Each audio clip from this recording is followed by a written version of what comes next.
Хей, здравейте! Тази седмица ще учим за модални глаголи отново, must и should, но под една много интересна форма. Тази седмица ще учим за, ако се съсредоточим върху днес must, оставете should, утре ще говорим за него. Едно значение на must, което не е че трябва да направиш нещо, което е много силна форма, като you must go, трябва да тръгваш, примерно, което е много силно must. А тук must в значение на сигурно. Това е, преговаряме тази форма. Сигурно ти е много трудно, сигурно е 5 часа, сигурно е много студено навън, сигурно е еди си какво. Това може да се каже на английски с probably. Probably еди си какво. Но must е един много интересен начин то да бъде казано. It must be very difficult for you. Сигурно ти е много трудно. It must be. Обикновено. И значи всъщност всички форми, които тук съм дала е с must be. It must be. Сигурно ти е много трудно. There must be. Сигурно има. И така нататък. Ще видите тази форма. И като добавка съм дала как може да го кажете в минало време. Сигурно ти е било много трудно. Или сигурно е било към еди си какво. Как да кажете сигурно е и сигурно е било. Това с било, как да го кажете. Това е интересно. Значи, извадила съм само това значение, за да го запомните. Не съм давала с други глаголи, с must be и за минало време става must have been. Must have been. Значи, have been, виждате ви е перфектно време. Have плюс третата форма been. Have been. Must have been, сигурно е било. It must be very difficult for you. Сигурно ти е много трудно. It must have been very difficult for you. Сигурно ти е било много трудно. It must have been very difficult for you. Okay? Сигурно ти е било много трудно. Това за миналото време. It must have been. Слушайте сега другите изречения и после ще ги преведем. It must be around 10 o'clock. Някой пита, what time is it? Well, I don't know. It must be around 10. It must be around 10. It must have been around 10 when I arrived. Да речем. It must have been around 10. You must be tired. Oh, you must be tired. You must be devastated. You must have been very scared. Or you must have been very tired. You must have been devastated, wrecked, whatever, wiped out. Different ways to say tired. There must be a mistake. There must be a mistake. Or there must have been a mistake. That's not right. There must have been a mistake. It must be very nice to live there. It must be very nice to live there. Okay? We went to the south of France this summer. It must have been really nice. It must have been really nice over there. It must be awful. I'm so sorry. Something happened to some. Oh, it must be awful. I'm so sorry. Oh, it must have been awful. Oh, poor you. It must have been awful. It must be a nice change. It must be a nice change. It must have been a nice change. I'm sure of this. It must have been a nice change. It must be a struggle. It must be a struggle. It must have been a struggle. Really, it must have been a struggle. He wasn't at home. He wasn't at home. He must have been at work. He must have been at work. Or he must have been in the pub. He must have been in the pub. Значи, виждате, като граматична структура, новото може би за вас е must have been.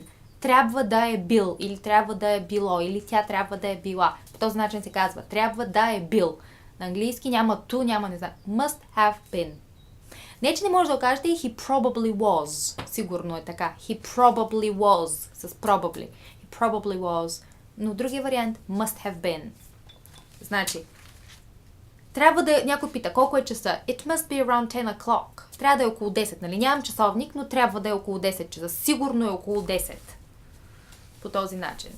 Някой пита за впреди. В колко си дойде с нощи, нали? What time did you come home? И вие казвате, it must have been around 10. Сигурно е било около 10. Трябва да е било около 10 часа.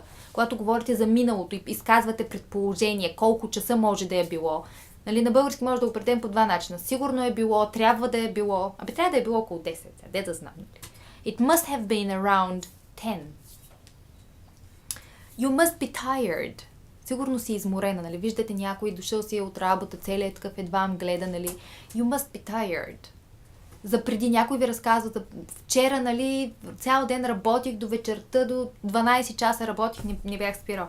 Oh, you must have been really tired. Сигурно си била много изморена, като се е прибрала вкъщи, или изморен. You must have been, защото говорите за миналото. You must have been really tired. Okay? Сигурно си бил много изморен. You must have been scared. Сигурно много си се изплашила. Примерно някой е видял нещо, жена, нали? Видяла нещо, се е случило. Имало е такива, някой се е опитал да влезе през нощта у вас, чули сте как ровичка на вратата. You must have been really scared. Or it must have been really scary. Може и така да кажеш. Сигурно е било много страшно. It must have been really scary. Okay? There must be a mistake. Сигурно има грешка. Сигурно е станало... А сега в миналото ще видите. Сигурно има грешка. Сигурно е станала грешка. There must have been a mistake. Тези и двете могат да се използват някакси... ако наистина има някаква грешка, отивате да се оплачете някъде, че тук, нали, сметката ви за ток е 300 паунда за този месец, примерно, или нещо, някаква безумна сума. There must have been a mistake. Или there must be a mistake. Може да го кажете и по двата начина, оплаквайки се, че нещо не ви се струва редно. Сигурно има грешка или сигурно е станала някаква грешка. И на български, виждате, и двете изречения са подобни. There must be a mistake. There must have been a mistake. Така. It must be very nice to live there. Сигурно е много хубаво да живееш там, на някакво място. It must be very nice to live there. И за миналото сега.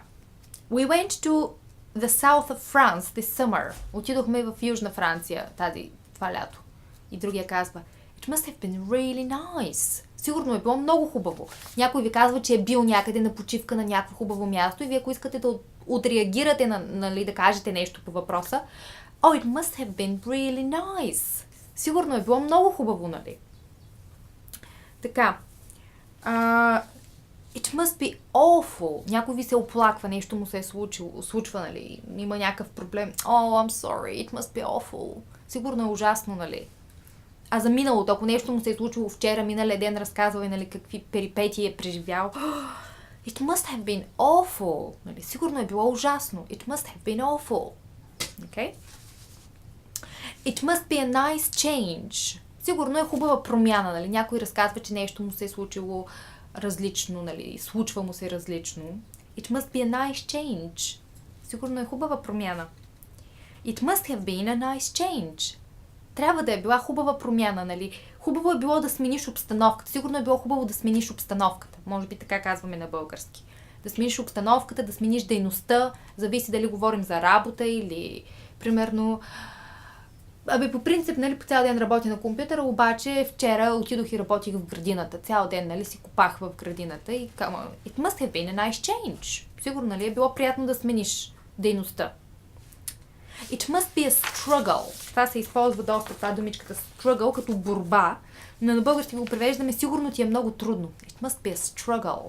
Нали, бориш се с нещо, с някакви отношения в работа или нещо. Нали, вече е така. It must be a struggle. It must have been a struggle. Сигурно е било много трудно, нали? It must have been a struggle. Okay? He wasn't at home. Нямаше го вкъщи. He wasn't at home.